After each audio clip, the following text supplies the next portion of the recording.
Prazer. Daniel, sou da Assembleia de Deus. Eu acredito que a Bíblia, ela é a palavra de Deus. Ela foi escrita por aproximadamente, né? Não é uma conta certa, mas aproximadamente 40 autores, 3 continentes diferentes, um período de 1.500 anos. 2.000 anos. 2.000 anos, aproximadamente, né? 2.000 Existem alguns anos. debates na academia. Porque a gente não tem nenhum autógrafo original de verdade. A gente estima mais ou menos. Sim, nós temos 5.800, varia muito, né? 5.800 cópias em grego koiné, que era a língua que foi escrito o Novo Testamento na época de Jesus, sem contar as mais de 10.000 cópias em latim, em coptas, que vai aí resultar em mais de 28 Você sabe mil... qual é o primeiro pergaminho que a gente tem? Não estou lembrado agora de cabeça. É o P52. É do ano 120 depois da Era Comum. Certo. Só que você tem que lembrar que a vida média de um afegão no primeiro século era de 25 de um palestino naquela época era de 25 a 30 anos. Certo. Ou seja, a primeira cópia que a gente tem, que o P52 ele tem 18 palavras só, ele é do tamanho de um cartão de crédito, assim. A primeira cópia que a gente tem, ela é no mínimo 3 gerações depois do que supostamente as coisas aconteceram. Certo. Então, se nós colocarmos esse ponto de vista, por exemplo, o número de cópias que existe do Novo Testamento com o número de cópias que existe do Antigo Testamento que foi escrito em hebraico, comparado com, por exemplo, o escrito de Aristóteles, Platão, o número de quantidade de exemplares é muito maior. E você sabe de quem que é a culpa disso? Não. Do cristianismo. Por quê? Porque nas cruzadas, quando existiam as cruzadas, a primeira coisa que eles faziam era queimar as bibliotecas e as igrejas para poder cristianizar. Ou seja, todos os textos que a gente tem dos antigos escritores, dos antigos pensadores, foram preservados pelos árabes e não pelos cristãos. Sim, mas a afirmativa da pergunta é o seguinte, que a Bíblia, ela é a palavra de Deus. Ela não é a palavra de Deus. É que ela não é a palavra de Deus. Como que eu posso afirmar isso? Porque existem inúmeras contradições. Então, mas não, dentro da Bíblia. contradições aparentes que podem ser resolvidas com vários estudos, né, teológicos, históricos. Então, e a gente, me responde. Não, só para terminar, como que a gente pode falar que isso é uma verdade absoluta, sendo que esse livro... é o livro mais odiado e, ao mesmo tempo, mais amado do mundo. Ele é um livro que muda vidas, que muda histórias, tira pessoas... Por exemplo, eu posso dar o testemunho de mim, não posso falar dos outros. De mim, era um cara perdido nas drogas, na bebida, eu era um ex-guitarrista de banda de rock. Não falou que rock é pecado, mas era um guitarrista de banda de rock. Eu era ateu. E quando eu estava perdido, quando não tinha nenhuma perspectiva para mim, eu entendi aquilo que Paulo disse em Romanos capítulo 10, versículo 17. Eu não ouvi Aristóteles, não ouvi Platão, eu ouvi a Bíblia, que vai dizer, a fé vem pelo ouvir, e ouvir a palavra de Deus. Esse livro mudou a minha vida. Mas sabe quem vai explicar isso? Tá Porque eu até entendo que ele explicou a sua vida. Quem fala muito sobre isso, na verdade, tem um pensador chamado Viktor Frankl, que foi vítima do Holocausto, ele fala sobre um sentido na vida. E toda a teoria dele, ele criou toda uma linha da psicologia chamada logoterapia, e ele fala que, para muitas pessoas, o próprio Deus e a religião, ela se torna um sentido na vida. E aí ela é baseada numa frase de Nietzsche, que diz assim, quando você tem um porquê, você pode suportar quase qualquer como. E Nietzsche chamava isso de muleta metafísica, entende? E uma muleta, ela não é ruim. Por que ela é metafísica? Porque você não tem como provar se é verdade ou não, mas a muleta te ajuda a andar. Então, você contar um caso pessoal, eu acredito de verdade que a Bíblia mudou sua vida e que você é uma pessoa melhor hoje. Se o senhor está afirmando agora, que a Bíblia pode mudar... Pode servir, só que isso não pode servir de se o senhor está afirmando que realmente... todo mundo. Goodbye. Valeu, hein? Obrigado, querido. Boa, valeu. E aí, tudo bem, querido? Como tá? Ó, a gente tem um Jesus escrito aí meio rock. Olha lá, tá vendo? Ó, você falou que você não era... Ó, tá vendo? O roqueiro satanista. O diabo não é o pai do rock, o diabo é o pai da mentira, né? Essa ideia é falsa. E meu nome é Marco Brito, eu tenho um podcast chamando Entrando na Mente, Legal. Assim, eu acredito que a Bíblia ela é um mosaico. E esse mosaico, Isso a gente concorda. Quando você junta todas essas informações, elas formam a imagem de Jesus. Porque tanto o Antigo Testamento quanto o Novo Testamento, o Antigo Testamento ele aponta para a vinda de Cristo, né? E aí no Novo Testamento você tem o nascimento de Jesus, a vida de Jesus, e ali os apóstolos, os discípulos, tudo isso, né? Então a Bíblia ela é um instrumento para revelar a vontade de Deus. Quando você fala de palavra de Deus, por exemplo, você tem lá em João dizendo que o verbo é o próprio Jesus, né? Que ele é a palavra, no princípio era o verbo. Você sabe qual que é a palavra usada em grego em João 1? Você sabe qual que é a palavra? Logos, sim. E logos é uma palavra que tem inúmeras traduções. Inclusive, o que eu citei, Viktor Frankl, a teoria psicológica dele... Logoterapia, sim. Logoterapia. Mas na logoterapia não está como verbo, ela significa sentido ou propósito. Então, logos é uma palavra que tem inúmeras interpretações. Quando João escreve esse livro, ele já está escrevendo para combater o gnosticismo, né? Então, no caso, eles não acreditavam nessa ideia. Quando ele fala que Jesus ele é a palavra e ele é ao mesmo tempo Deus e ao mesmo tempo ser humano, as pessoas tinham muita dificuldade de crer com nessa ideia. Até o Concílio de Nicéia, em 312, se não me engano, comecinho de 300 e pouco, a congregação cristã era dividida. Ela não sabia. Metade acreditava que Jesus era filho de Deus e metade acreditava que ele fazia parte de Deus, que ele fazia parte de uma trindade. Isso foi decidido no Concílio de Nicéia. Não tem como você comparar o seu conhecimento de 2025 com o conhecimento das pessoas no primeiro século. Mas eles estavam mais perto de Jesus. Hoje, por exemplo, os apóstolos de Cristo não tinham a Bíblia que a gente tem na mão hoje. Sim, hoje nós temos muito mais informação sobre Deus. Até porque Jesus, ele não criou o cristianismo. Não. Né? Jesus era judeu. Sim. Agora eu te pergunto, quem que é a maior autoridade no Velho Testamento? Moisés. Os judeus? Por que os judeus não acreditam então em Jesus? Se ele cumpriu toda a lei. Ele veio para os seus e os seus não aceitaram, né? É isso que a Bíblia diz. Eles não aceitam. Agora, como, por exemplo, a Bíblia diz... Eles não aceitaram porque eles não aceitam a graça, né? Então, mas a Bíblia diz em Números... Jesus, ele era o Messias que não correspondeu à expectativa dos judeus do que eles acharam que era o Messias, a Bíblia diz em eles Números... acharam que Jesus vinha para fazer guerra, que Jesus ia sentar num trono, mas Jesus entrou montado num jumento. Mas porque Jesus ele era um zelote, né? Existiam 4 tipos diferentes, pelo menos, Jesus não era reconhecido naquela época como um rabino, era como se fosse um rabino clandestino. Exato. Ele era um subversor da ordem, embora ele não era um subversor militar. Jesus foi contra o templo. Sim. Jesus falou com a mulher samaritana. Né? Obrigado, querido. Valeu. Goodbye.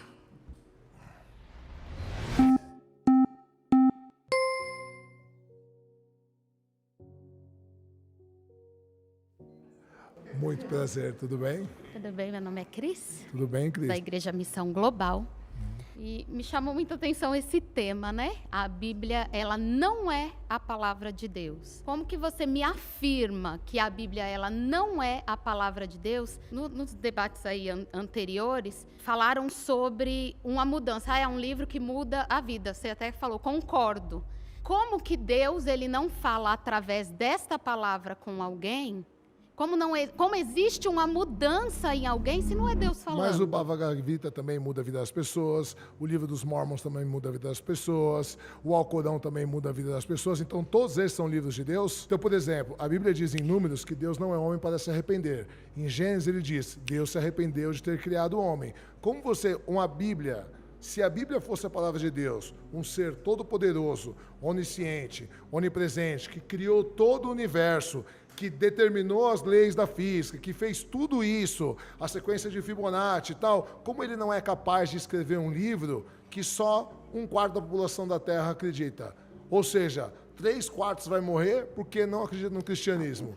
Como o colega falou aqui anteriormente, então Deus não quer se revelar. Pessoas não aceitam, é diferente. Não. Pessoas não aceitam. Você está cometendo um equívoco. Aquilo, o que tem. E existe o livre-arbítrio. Então, você vai aceitar aquilo na tua vida, aquela palavra que transforma, que Bíblia, cura, que liberta. Aonde está escrito que existe livre-arbítrio? Existe livre-arbítrio. Então, me mostra o texto. Porque ele não veio mudar, ele veio aumentar.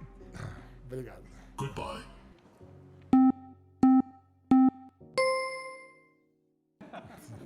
Voltei, cara. Vamos lá, meu querido. Por que a Bíblia não é a palavra de Deus para você, chileno? Cara, porque eu acho que...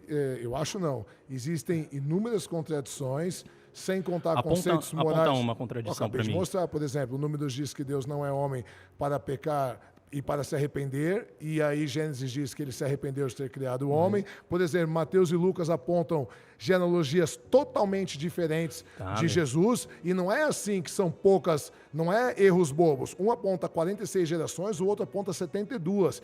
E depois, eles apontam uma genealogia de José, e a própria Bíblia diz que José não teve participação nenhuma no nascimento de Jesus. Por quê? Porque o pecado entra por causa do gene humano. Então, necessariamente, Maria teria que ser virgem e teria que ser concebida por meio do Espírito Santo. Então, por que a Bíblia apresenta a genealogia de José, sendo que José não teve participação na vida de Jesus? Vamos lá, agora eu vou te responder. Essa questão de José, se a gente for olhar pela questão judaica, eles entendem de uma forma diferente, né? Eles entendem que precisa partir do momento do sêmen. Então, se não há a questão do sêmen, não há uma geração. Não, a genealogia tinha que Exatamente. ser Deus, Mas, Jesus. para o ponto. cristianismo, essa questão de tem que ter o sêmen, etc., ela não é real. Porque o cristianismo ele trabalha numa esfera de fé em relação ao nascimento de Cristo. Isso é um fato inegável. Então Deus é geográfico. Todo cristão, ele entende dessa Então maneira. isso é fato, Deus é geográfico. Ele se revela para os países que são cristãos. É muito mais fácil você ser salvo, porque se você nasceu numa família radical hindu, numa família radical muçulmana,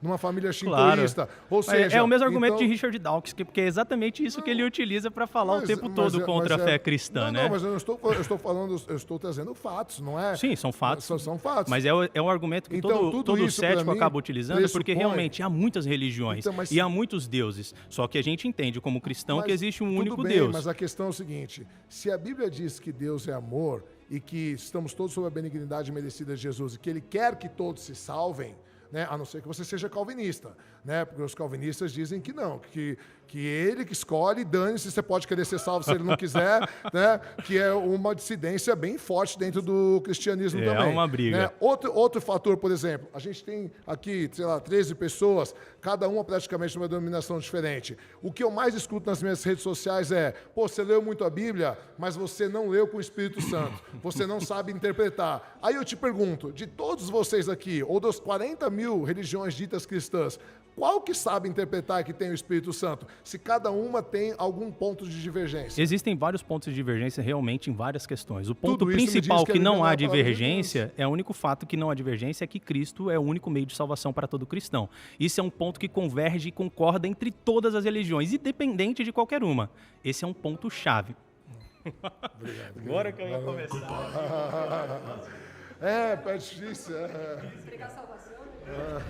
Mas é necessário um princípio inicial da onde partam todas essas coisas. Você tem um filho, não tem? Tenho. Seu filho veio de você.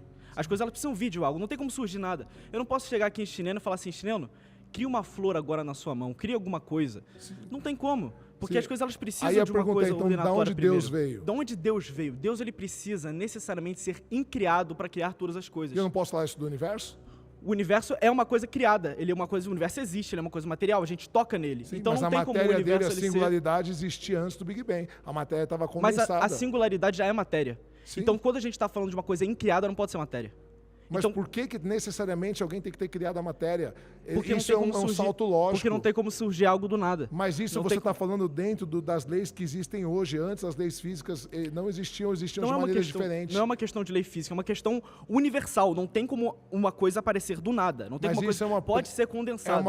É uma pressuposição. Porque se as leis físicas que regem o nosso universo, elas passaram a existir a partir da expansão do Big Bang, a gente não sabia quais eram as leis físicas que regiam o estado de singularidade antes. Tudo bem, mas o estado de singularidade ele precisa de um ponto inicial para ele surgir. Porque vou dar um E se exemplo. ele sempre existiu tudo- como Deus? Porque não tem como ele sempre existir, porque ele é matéria. A matéria é uma coisa que ela perece Isso é com o matéria, tempo. não, Você é eterno. a matéria do universo não. Ah, não, Cara, a não segunda é lei de por Lavoisier, tempo? a lei da a conservação de massa. Conservação A conservação de massa diz que matéria não se destrói. Ela, Certo, só, tá toda ela uma não constante se transformação. constrói e não se destrói, ela só pode ser alterada. Então, isso que você falou, que a matéria ela perece, isso é um erro. Não, ela perece, eu existe. digo que as coisas, você morre, eu morro, isso aqui é uma coisa que Tudo se bem, destrói, mas a elas estão matéria numa constante permanece. transformação, Os certo? átomos continuam por aí. Vai virar grama, vai virar saco de boi, vai virar chifre. Mas eu tô dizendo, entende? não tem como isso ter nascido do nada.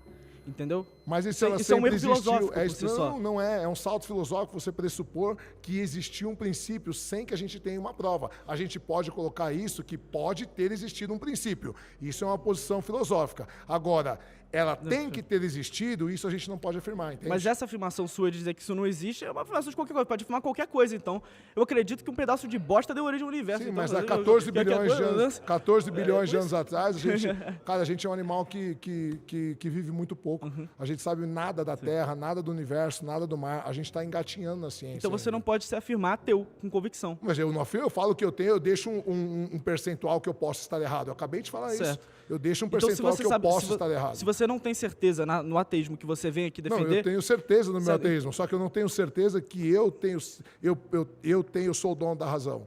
Eu tenho certeza no que eu ganho, só que Então eu você posso pode estar errado agora e eu posso estar certo, então. Pode. Exatamente, mas então tem que me dar razão Só agora. que o dia de amanhã, só que você não conseguiu me provar, seu Deus. O dia que você conseguir trazer uma prova real, olha, aqui a prova que Deus existe, eu vou falar, cara, eu estava errado, parabéns, você estava certo, a partir de hoje eu acredito Eu tô no seu dizendo que Deus. existe uma necessidade de Deus existir. Não, Não, agnóstico é o seguinte, o prefixo do grego gnose é conhecimento, o prefixo grego a quer dizer negação. Então, agnóstico não sabe. Eu não acredito... Não, esse é outro erro. É outro erro. As pessoas acharem, o ateu ele não vê evidências de Deus. Mas se você chegar e provar, se você conseguir alguma maneira de provar a Deus, a minha honestidade intelectual, vou ter que dizer, eu acredito. O próximo tema proposto é a moral não vem de Deus, principalmente do Deus cristão, do Deus da Bíblia. Bem-vindo novamente, vamos lá.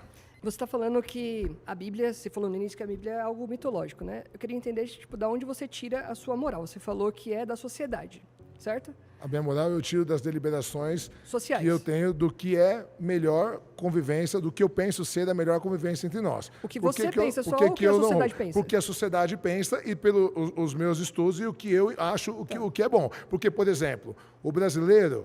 Ele é muito comum o jeitinho brasileiro, a Jade Gerson. Eu discordo. Então, para a maioria, eu não dou jeitinho. Eu não faço coisa legal. Eu não faço... Legal. Então, hoje, a moral entende que a escravidão, ela é errada. Em alguns lugares. Em alguns Exato. lugares ainda continua. Mas hoje a gente crê. Você também Sim, crê nisso. também creio nisso, Mas em claro. algum momento... Aliás, eu creio desde sempre, diferente da Bíblia que Mas, permitia. então, pelo que você está falando, em algum momento a sociedade creu, né, ou entendeu que a escravidão era moral, que a pedofilia era moral e estava tudo bem. Inclusive a igreja. Então não está errado, Exato. de alguma forma, para aquele tempo, para Não aquela está. época. Então, é que você não entendeu o que eu falei. Existe o conceito ontológico e axiológico. Vou te dar um exemplo. Sabe por quê? Eu não vou usar o nome. Eu não vou usar o nome. O que me parece, assim, dentro do que você me fala, é que, assim, a Bíblia para você, o problema não é a Bíblia existir. O problema parece que para você é, tá, quem Deus é para me dar autoridade? Quem Deus é para mandar na minha vida? É isso que parece Mas o o tempo problema todo para aqui mim dentro não do é a debate. Bíblia não existir mesmo. Eu não tenho nada contra a Bíblia. Cara, aliás... Não tem, mas você é aliás, contra não, ela. não, Você calma, escreveu um livro contra ela, como que não é? Não, você não leu meu livro, né? Com certeza. Alguém leu meu livro aqui? Olha lá, É contra a Bíblia? eu falo alguma vez mal da Bíblia? Na verdade, mas você cara, fala que é posso mitológico falar? ou o quê? Não falo isso, muito pelo contrário. No meu Mas livro... falou aqui, pô. Não, no meu livro... Eu mostro como os principais pensadores da história defenderam a Bíblia. Inclusive, a grande maioria das pessoas que lêem meu livro me manda mensagem e fala assim, cara, eu virei mais cristão. Porque hora nenhuma eu falo mal da Bíblia no meu Ó, livro. Deus te usando, cara, Tá que vendo? bom. Então, olha só. Então, você, antes de você fazer uma afirmação, você Então, tem desculpa que aí, falar. desculpa aí. Então, assim, porque eu não ataco a fé de ninguém. Uhum. Eu não ataco a fé de ninguém. A questão é o seguinte, a minha questão é, eu acho que a Bíblia tem coisas proveitosas e tem coisas que são ruins porque não foram escritas para a gente. Foi escrita por um povo que viveu há milhares de anos atrás num contexto social, econômico, cultural totalmente diferente. Como os Vedas, como o livro dos Mormons, como outros. Existem coisas boas. Inclusive, nas minhas palestras, eu uso inclusive passagens que Jesus fala, ou de provérbios. Tem coisas boas. Mas você, assim, Mas eu não admito ela como palavra de Deus. Se você entende a Bíblia, beleza, como instrumento para você usar, seja para escrever livros, seja para utilizar, até mesmo para você entender as morais que são boas para algumas pessoas, né? Igual ele saiu das drogas, eu também saí das drogas, todas essas coisas. Então a Bíblia é um livro moralmente bom. Concorda comigo? E para alguns pode ser, para outros não. Então, mas é bom. Porque tira, igual você falou, cara, Mas, tirou por amigos exemplo, meus das drogas, vamos lá. transformou Vou a te vida dizer do cara por que que não é era pai e subjetivo. tal. Tudo Então bem. a Bíblia é boa, Para pô. vocês ela foi boa. Mas para esses caras também não? Não, porque o cara que usa Mas a Bíblia... quando você lê a Bíblia... Você vai deixar... Não, mas quando você lê a Bíblia, vai você deixar eu não falar? tira lições boas da Bíblia? Olha só. Qualquer coisa, o que a filosofia diz, nada é de todo bom ou de todo ruim. Então eu sempre tento ver o copo meio cheio. Tá. Eu sempre tento tirar o que é proveitoso. O que não é proveitoso, eu descarto. Paulo, certo? retém o que é bom. Então, por exemplo, eu tento reter o que eu acho bom, certo? Agora, a Bíblia foi boa para você e para ele, que saíram das drogas e tal? Ótimo, cara. Eu quero mais é que você creia. Quero que você continue cristão, porque você é uma pessoa melhor. Agora, o cara que usa a Bíblia para tomar dinheiro isso dos eu também não aposentados, concordo, pô. o cara que usa a Bíblia para usar... A Bíblia está Acho sendo que boa para ninguém essa aqui pessoa? concorda. Não. Concordo, acho que ninguém concorda, pô. Tudo bem, mas a Bíblia está sendo boa nesse caso? Para as pessoas, não, pô. Então, Porque isso a que eu pessoa tô... tá te... Ah, mas a arma ele tá é usando- boa. A arma é boa ou ruim? Mas é o que eu tô... Arma mas depende da esse sua é meu família. ponto. Pô. É exatamente esse meu ponto. O meu problema não é com a Bíblia, é a maneira que as pessoas usam a Então, Bíblia. mas a Bíblia ela não tá aqui para determinar a ciência ou qualquer coisa, mas para mostrar a fé, pô. Para revelar a fé. Não, mas a fé é acreditar no que você não vê, e aí você acredita no que quiser. Entendeu?